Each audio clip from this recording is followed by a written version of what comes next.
प्राचीन भारतीय इतिहास जानने के स्रोत के रूप में विदेशियों के विवरण की चर्चा करेंगे। यह विदेशी जो भारत में आए और अपने विवरण लिखते हैं, विदेशियों के विवरण के रूप में हम समझ सकते हैं कि कुछ विदेशी यात्री के रूप में हैं और अपना यात्रा वृत्तांत लिखते हैं, कुछ सुनी सुनाई बातों पर लिखते हैं और कुछ राज दरबार में रहकर लिखते हैं। इस तरह हम देखते हैं कि यह विदेशी अपने अपने ढंग से भारत का इतिहास लिखते हैं। इन्हें हम 3 भागों में बांट सकते हैं। एक यूनानी और रोम के लेखक या यूनान और रोम से आने वाले, दूसरे चीन के और तीसरे अरब से आने वाले लेखक। अब हम बात करेंगे यूनानी एवं रोम के लेखकों के बारे में। यूनान और रोम से हमारे बहुत पुराने संबंध रहे हैं और वहाँ से बहुत सारे विदेशी भारत में आए। ये अगर हम इनको बांटें 3 क्रम में बांट सकते हैं। इन विदेशियों को पहले सिकंदर के आक्रमण से पहले जो आ गए थे उन विदेशियों की बात कर सकते हैं। दूसरा, सिकंदर के साथ या समकालीन जो विदेशी भारत में आते हैं। और तीसरा, सिकंदर के बाद आने वाले विदेशी लेखकों के बारे में हम चर्चा कर सकते हैं। सिकंदर के पहले जो आ चुके थे भारत में, उन लेखकों की अगर हम चर्चा करें तो सबसे पहला नाम आता है स्काईलैक्स। यह स्काईलैक्स सबसे पहले भारत में आता है और अपनी पुस्तक लिखता है।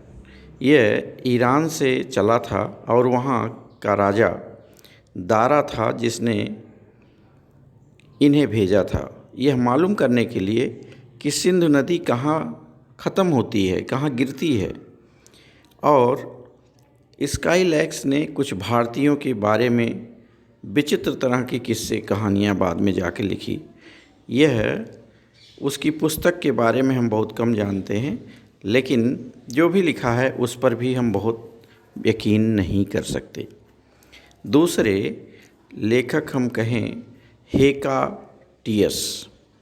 हेकाटियस, जो लगभग 550 ईसा पूर्व से 486 ईसा पूर्व में कवि था, जिसने एक जाग्रफी नामक पुस्तक लिखी, भूगोल। यह भूगोल के हिसाब से लिखता है, लेकिन यह सही नहीं लिखता, क्योंकि यह लिखता है हेकाटियस कि सिंधु के बाद अगर हम चलते हैं तो रेगिस्तान पड़ जाता है, जो एकदम सत्य नहीं था। तो हेकाटियस पर विश्वास नहीं कर सकते। इसके बाद बात आती है सबसे महत्वपूर्ण हेरोडोटस, जो 484 से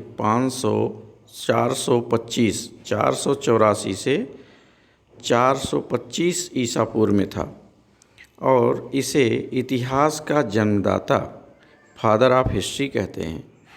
और इसने अपनी पुस्तक हिस्टोरिका लिखी।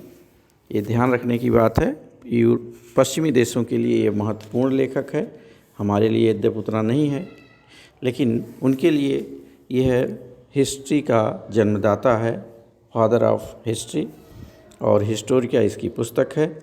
भारतवासियों के बारे में बहुत विवरण दिया, फिर भी वह प्रचलित किस्से, कहानियाँ, अफवाह पर ध्यान देता है, उन तरह की बातों को लिखता है। वो लिखता है कि भारत में ऐसा पेड़ होता है जिस पर भेड़ से भी अधिक सुंदर ऊन उगती है।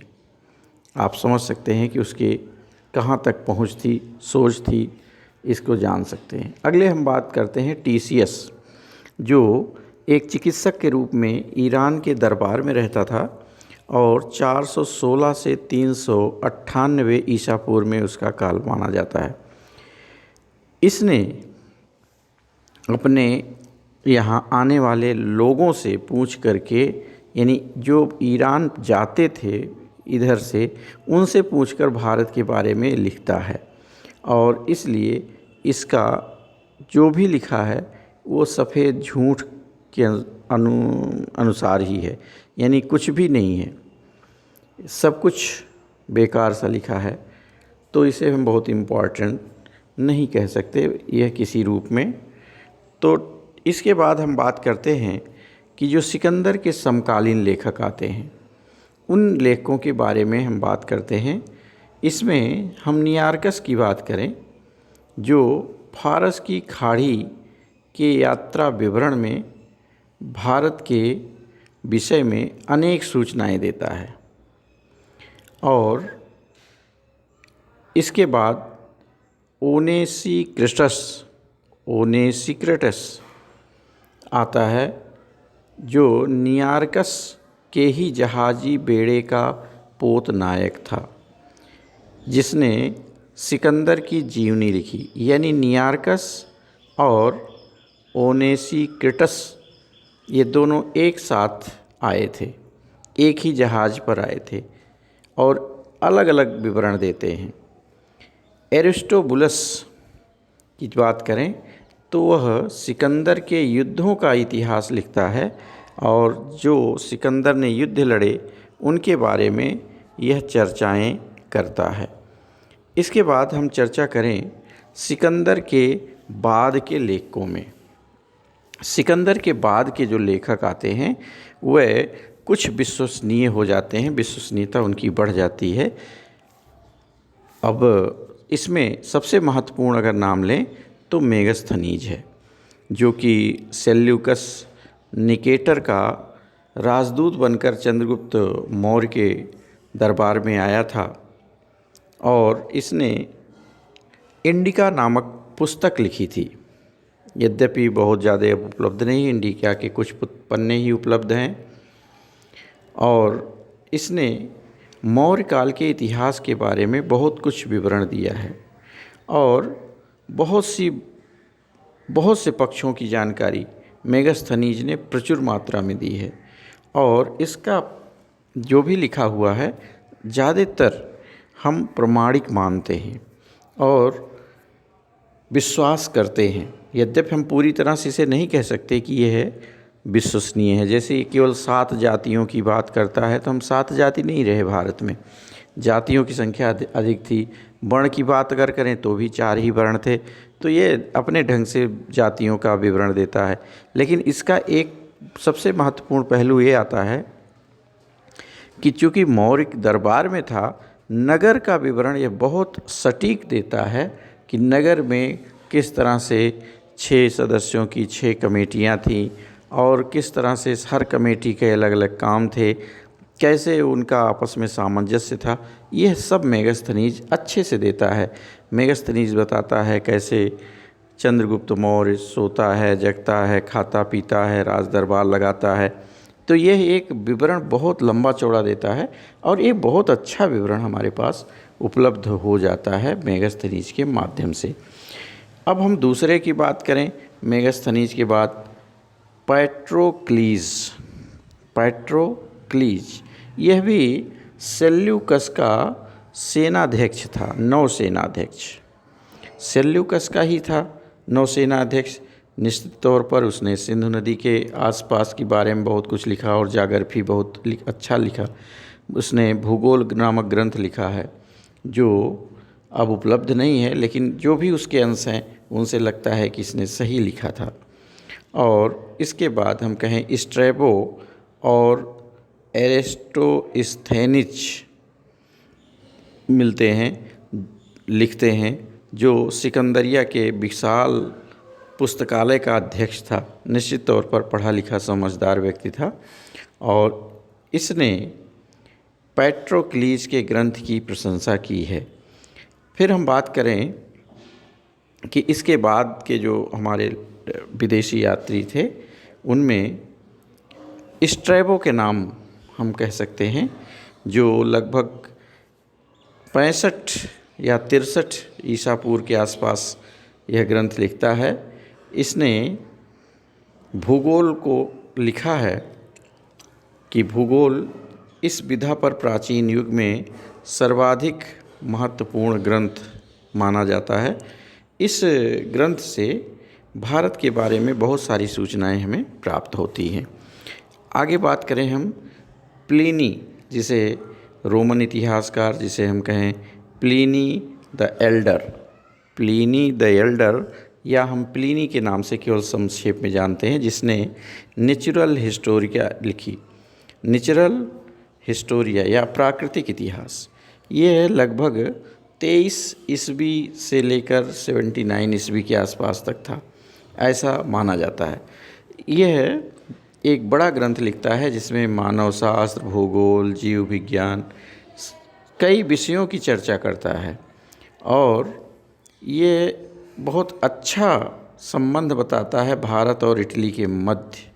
उनके मध्य क्या क्या खनिज और पदार्थ, पेड़ पौधे, पशु और मूल्यवान वस्तुओं का व्यापार होता था, इनके बारे में भी यह अच्छी चर्चा करता है। प्लिनी ग्रंथ से बहुत महत्वपूर्ण सूचनाएं मिलती हैं। इसके बाद हम कहें प्लूटार्क। प्लूटार्क 46 ईस्वी से 120 ईस्वी के आसपास माना जाता है। इसने लाइफ ऑफ अलेक्जेंडर लिखा है, यानी हम हिंदी में कहें तो सिकंदर की जीवनी लिखा, जिसमें नंद वंश और चंद्रगुप्त मौर्य से संबंधित कई विषयों के बारे में लिखा है। यूनानी इतिहासकार और दार्शनिक, अब हम एरियन की बात करते हैं, जिसने दूसरी शताब्दी ईस्वी में एनोबेसिस ऑफ अलेक्जेंडर और इंडिका नामक 2 ग्रंथों की रचना की है। इसमें सिकंदर के जीवन के बारे में बहुत सारी बातें बताई गई हैं और भारत का सामान्य परिचय इंडिका में दिया गया है।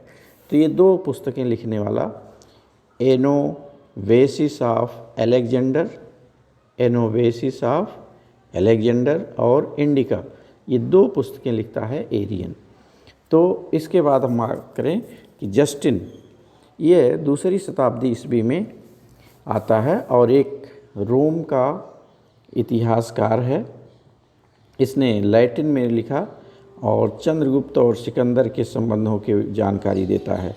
हम बात करें टालमी की, तो टालमी भूगोलवेत्ता था और ये दूसरी शताब्दी ईस्वी में आया था। इसने भारत के बहुत से नगरों को बताया है, वर्णन किया है, स्थलों का वर्णन किया है। इसने वैसे एक मानचित्र भी बनाया था जो सही नहीं है, उसको सीमाओं का उतना ज्ञान नहीं था, लेकिन फिर भी ये अच्छा सा लिखता है बहुत सारी प्रकृति की चीज़ों के बारे में। हम एक ऐसे ग्रंथ को भी जानते हैं जो ग्रंथ वास्तव में ग्रंथ मिला लेकिन उसका लेखक नहीं पता चल सका। उस बहुत इम्पॉर्टेंट ग्रंथ है पेरिप्लस ऑफ द इरिथ्रियन सी। ध्यान रखें, पेरिप्लस ऑफ द इरिथ्रियन सी। इसमें प्राचीन भारत के समुद्र से होने वाले व्यापार की अच्छी जानकारी मिलती है और पेरिप्लस के लेखक को लगभग 80 ईस्वी के आसपास माना जाता है और जिसने हिंद महासागर और भारतीय समुद्र तट के आसपास की अपनी यात्रा संपन्न की थी। उसने भारतीय बंदरगाहों और वहाँ से आयात निर्यात होने वाली वस्तुओं का एक लंबा विवरण दिया है। इसमें कितना अधिक व्यापार होता था भारत का, इससे जानकारी हमें मिल सकती है। तो हम अगर यह कहें कि भारतीय इतिहास के तिथिक्रम के निर्धारण के क्रम में यूनानी लेखकों ने बहुत अच्छा योगदान दिया है। इनसे हम भारत के भी इतिहास में तिथिक्रम को निश्चित करते हैं। सिकंदर के आक्रमण का भारतीय साक्ष्यों में उल्लेख नहीं मिलता। अगर यूनानी विवरण नहीं मिलते तो भारत के विषय में जब हम जानकारी लेते तो उसमें सिकंदर का नाम कहीं नहीं होता और चंद्रगुप्त मौर्य का नाम भी सैंड्रोकोटस उल्लेख किया था, जिसे पढ़ने में बहुत दिक्कत आई। बाद में चल कर के इसे पढ़ा गया। और इसको माना गया कि नहीं चंद्रगुप्त मौर्य ही है, सैंड्रोकोटस। फिर कहीं कहीं पर इसका नाम एंड्रोकोटस दिया। तो सैंड्रोकोटस, एंड्रोकोटस और चंद्रगुप्त मौर्य एक हैं। जब जब जानकारी हो गई तब इसके राज्यारोहण की तिथि हम निर्धारित कर पाए कि चंद्रगुप्त मौर्य 322 ईसा पूर्व में राजगद्दी पर बैठा। तो इस तरह से हम यूनानी और रोम के बारे में हमने चर्चा की। इसमें हमें यूनान और रोम के विद्वानों से बहुत सारा इतिहास का ज्ञान मिलता है। हम इस तरह से इसमें बात कर सकते हैं। अगर संक्षेप में कहें तो इसमें जो सबसे ज़्यादा महत्वपूर्ण बात हमें जानकारी मिलती है प्रकृति के बारे में और व्यापार के बारे में। ये दो जानकारियाँ विशेष रूप से हैं जो हमें इनसे मिलती हैं। बाकी तो ठीक है, इन्होंने सिकंदर के आक्रमण की चर्चा की है, सिकंदर कैसे आया, कब आया, उसकी जीवनी लिख दिया और उससे संबद्ध चंद्रगुप्त मौर्य के बारे में। लेकिन अतिशयोक्ति में सिकंदर को लिख दिया जरूर, यह बात सत्य है। तो हमें ये देखना होगा कि अतिशयोक्ति की बातें अगर हटा दें तो हम इतिहास को निकाल सकते हैं यूनानी और रोमन इतिहासकारों के द्वारा लिखे गए पुस्तकों के माध्यम से, उनके लेखों से। यहीं पर आज समाप्त करते हैं। धन्यवाद।